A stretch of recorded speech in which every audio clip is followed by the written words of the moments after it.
Analyse, débat et décryptage de l'actualité.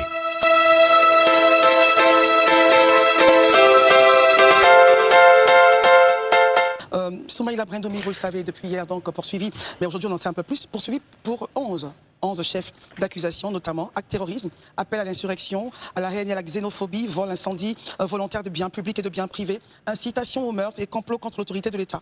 Accusé également d'atteinte à la sécurité de l'État, atteinte à l'ordre public, incitation à la révolte populaire pour une observation d'une décision de justice ou administrative et pour dénonciation calomnieuse. Du côté du PDC-RDA, son parti, il est porte-parole. L'honorable Brindoumi est donc député. Selon eux, il est député et ne peut pas être entendu ni retenu suivant les termes de la loi, article 91 de la Constitution. Messieurs, hier on... Personne, je dis dans ce pays, avec toute l'honnêteté qu'il peut avoir, peut dire ou peut contester le fait que Brindoumi, en qualité de porte-parole du Front commun, a tenu des propos de nature à inciter à l'insurrection. Personne ne peut le nier. Pour être honnête, les vidéos existent. Voilà, on a tous suivi cette scène-là depuis avant les élections. Personne ne peut nier qu'il y a eu des propos qui n'étaient pas des propos à propos, et étaient des propos de nature qui pouvaient être qualifiés d'incitation au trouble à l'ordre public ou bien même d'incitation à l'insurrection. Personne ne peut le nier. Mais quand je finis de dire ça, je m'assois et puis je dis, ok, c'est vrai, la loi existe, les règles existent. Maintenant, il y a ce qu'on peut qualifier, qui ne sort pas de la loi, mais qui permet à la loi de s'appliquer, mais pas forcément de façon rigoureuse. Qu'est-ce que ça veut dire?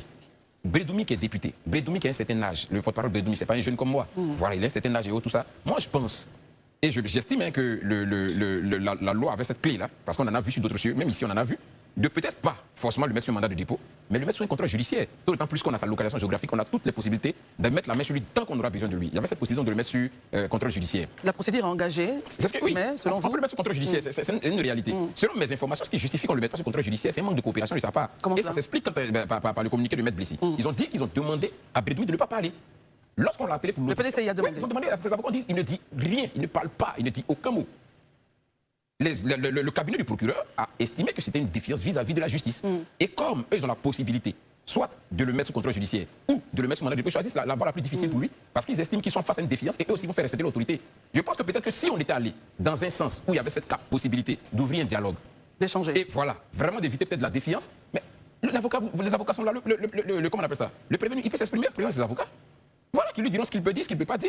Même quand on pose des questions, on dit non, tu ne réponds pas. Bon, ça, tu réponds, ça se fait. On a déjà vu ça ici. Et puis bon, la justice, quelque part, sent quand même que son autorité a été respectée. Et puis elle peut regarder à une mesure, à une circonstance atténuante. Mais quand elle a l'impression qu'on lui oppose une certaine, je vais dire, défiance, à un moment donné, elle se dit, ben, qu'est-ce que j'ai? J'utilise les moyens que j'ai, même si c'est les plus draconiens. Et voilà ce que ça donne comme résultat. Donc, comme je l'ai dit, il faut qu'à un moment donné, notre politique commence à se nourrir d'humanisme, d'humanité et d'humanisme. Mais selon vous, justement, les avocats du PDCI ont-ils bien fait de demander à leurs clients de ne pas parler, selon vous? Ben moi, je sais pas si ils ont bien fait ou s'ils n'ont pas bien fait. C'est ceux qui peuvent nous situer sur les motivations d'avoir pris une telle décision. Mais moi, j'estime que si d'aventure il avait été coopératif, peut-être qu'on allait aboutir à une solution qui ne soit pas les plus difficiles. Pourquoi pas un contrôle? On peut l'interpeller, le mettre sous contrôle judiciaire, il rentre chez lui tranquillement. Et tout ça, c'est quelque chose qui peut être fait. J'estime pour ma part que s'il y avait peut-être cette coopération, on aurait abouti à une solution qui soit moins difficile que celle qu'on a aujourd'hui. Parce que, comme je le dis, une prison reste une prison. Qu'on soit, je vais dire, élu ou qu'on ne soit pas élu, qu'on soit âgé ou qu'on ne soit pas âgé, une prison, elle laisse toujours des séquelles. Donc s'il y a des possibilités de l'éviter, on essaie de faire ce qu'il faut pour l'éviter. Maurice Comoy, quelle est votre grille de lecture justement sur ce dossier? On a beaucoup de peine, parce que M. Brindoumi est un homme très affable. Reconnaissez-le, un brillant cadre avec qui nous avons travaillé lorsqu'il assumait les responsabilités de directeur général de l'agriculture au ministère du même nom. Et je peux vous assurer que c'est quelqu'un de très avenant. Mais la situation qu'il vit est liée justement à ses activités politiques. On sait qu'il est le porte-parole d'un parti politique et non des moindres, qui n'est autre que le PDCI-RDA. Et c'est au nom du PDCI-RDA que M. Brindoumi s'est le plus fait connaître au niveau national par ses sorties publiques. Emportant justement la parole de son parti. Et donc c'est ces mêmes paroles-là qui aujourd'hui lui vaut d'être interpellé, interrogé, jusqu'à ce qu'il soit aujourd'hui déféré avec 11 chefs d'accusation. 11 chefs d'accusation, ça me rappelle les différentes accusations qui ont été portées également contre M. Damana Adia-Picas, qui lui a été sujet à 17 chefs d'accusation. Donc à 6 chefs d'accusation près, les deux perçoivent presque les mêmes chefs d'accusation. Insurrection, atteinte à l'autorité de l'État, acte de terrorisme, c'est des accusations très graves. Et dans le cas d'espèce, Élisée le disait, on parle de délit, de flagrant délit. Moi, je ne pense pas que nous sommes dans un cadre de délit flagrant. Nous ne sommes pas dans un cadre de délit flagrant, nous sommes dans une procédure de flagrant délit. On essaie de faire la différence. Oui, parce que la procédure de flagrant délit, c'est lorsque justement les faits sont clairs et ne donnent pas lieu à débat. Dans le cas d'espèce, et ça, Élisée l'a si bien énuméré, est-ce que M. Brindoumi n'a pas fait des déclarations tendant justement à mettre à mal l'unité nationale et la cohésion sociale. Donc appel à l'insurrection, manifestation publique comparativement aux événements pour lesquels d'ailleurs M. Damana Picasse a lui aussi connu le même sort. Donc c'est le même scénario, rien n'a changé. Et donc c'est le point de flagrance délit ou la procédure, de flagrance délit qui annule l'immunité parlementaire. Bien sûr. En vérité, l'immunité parlementaire, et ça je reviens là-dessus, c'est ça que nous souvent nous disons à nos hommes politiques.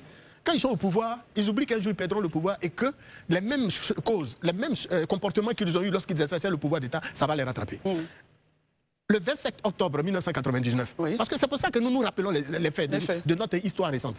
C'est des députés, c'est 11 dirigeants, 11 responsables du RDR d'alors, dont 4 députés proches de ce parti qui avaient été arrêtés sous le régime du PDCI-RDA. Leur immunité parlementaire n'avait jamais été levée. Ils ont été condamnés pour certains à 2 ans d'emprisonnement ferme, quand d'autres recevaient 1 an d'emprisonnement ferme. Je répète, leur immunité parlementaire n'avait pas été levée. Pourtant, nous connaissons nos textes de loi. Comment un député devrait être interpellé et comment son immunité parlementaire pourrait être levée jusqu'à le voir subir un procès et le voir être condamné. Et là, vous étiez en 1999. Les faits sont là, j'ai marqué y compris. C'est le PDCI qui faisait ça. Le même PDCI, soit pour des intérêts qui leur étaient loisibles, et donc contre les dirigeants associatifs, dont les dirigeants de la FECI, des centrales syndicales, mais ils ont créé toutes ces situations, ils soulevaient celui-là, ils le mettaient en prison à l'époque.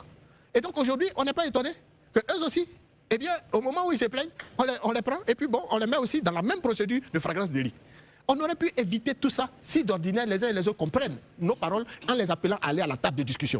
Chaque fois que nous avons en appelé à la table de discussion, nous avons voulu leur éviter ça. Mais on a l'impression, et ça c'est ce que disait Adi, ils ne se servent pas de leur passé et de l'histoire que nous vivons. Et chaque fois, c'est le même scénario. On est obligé de tout recommencer. C'est pour ça qu'aujourd'hui, la majorité des Ivoiriens appelle à un renouvellement de la classe politique. Et nous espérons, avec tous nos voeux, que cet autre mandat du président Ouattara lui permettra, à son niveau, de passer la main et donc de préparer une nouvelle génération de dirigeants au sein de sa classe politique et voir aussi les autres acteurs politiques et non des moindres au niveau du PPACI, du PDCI et autres, passer également la main.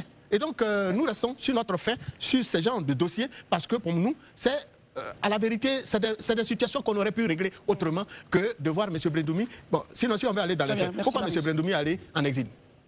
Pourquoi s'est-il retrouvé en exil s'il n'a rien à se reprocher? Sinon, nous, on est dans le pays là, on a fait les élections sous nos yeux ici, on n'a pas bougé d'un iota. Pourquoi lui, il s'est retrouvé en exil? Bon, maintenant, il revient. Pourquoi il revient? Qu'est-ce qui s'est-il passé pour qu'il parte et qu'est-ce qui s'est-il passé pour qu'il revienne? Très bien. Il faut bien que le PDC nous explique ça. Le mot exil, là, on va en exil, pourquoi? Très bien. Que veut dire l'exil? Il faut bien qu'on nous explique et puis on aura tout compris. Docteur Barry, comment est-ce que vous réagissez justement à cet approfondissement de l'actualité que nous avons développé hier?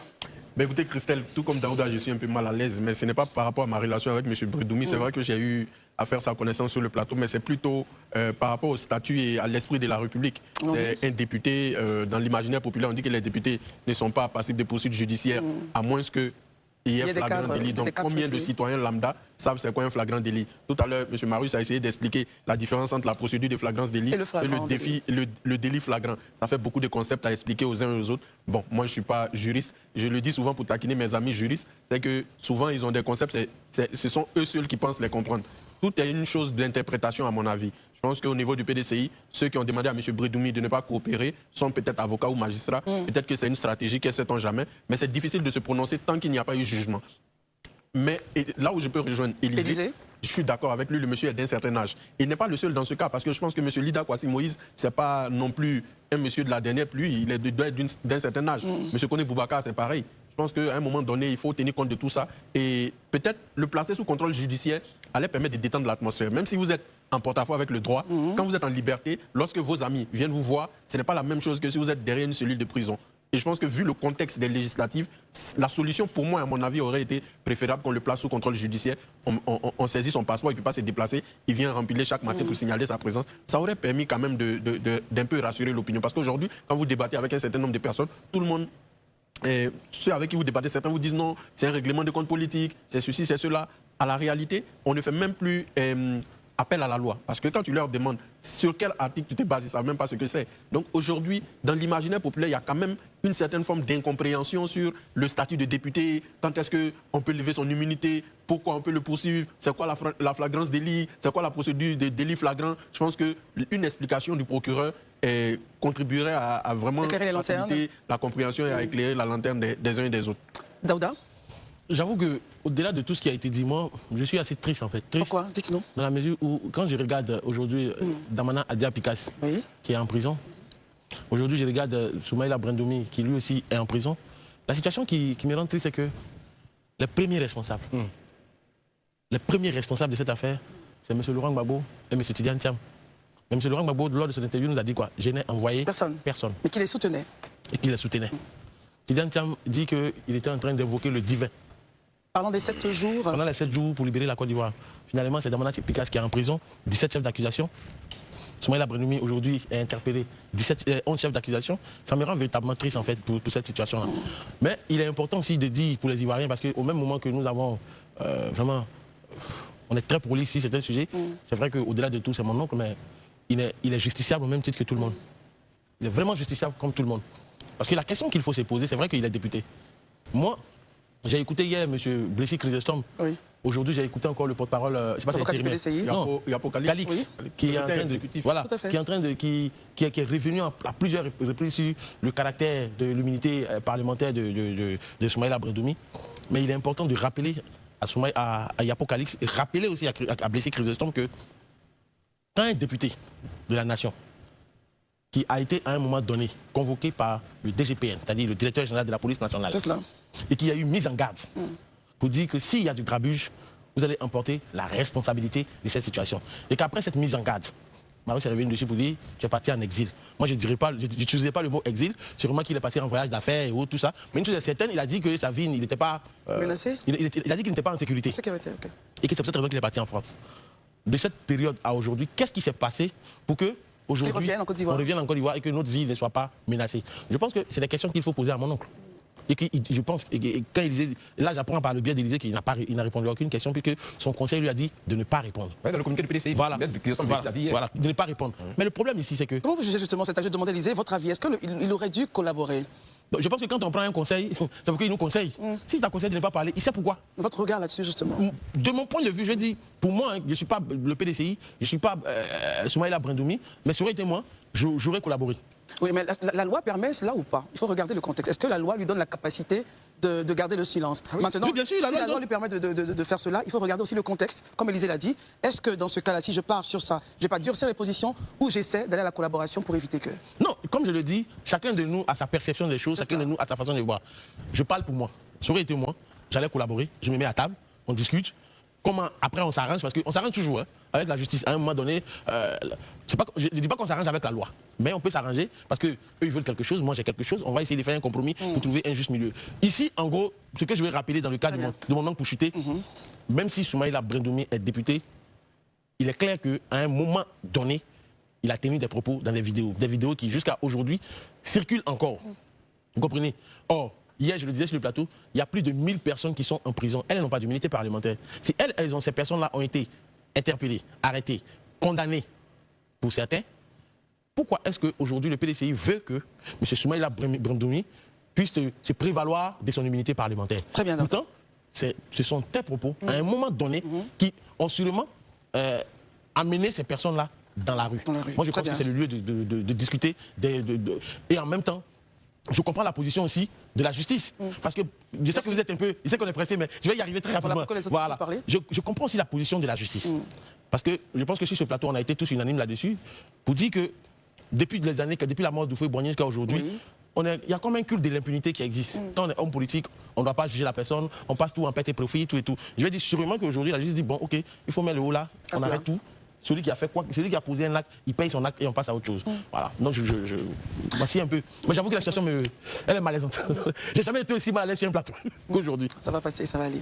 Élisée Boloubeuf, avant de passer à autre chose, vous avez un complément d'information à faire. Non, je voulais juste réagir sur les propos de Marius qui tout à l'heure, en parlant, a convoqué l'histoire, a parlé du chapitre des... Vous avez ramené en 1999. Des leaders du RDR, dont 4 auraient été arrêtés sans pour autant que leur immunité soit levée et tout ça.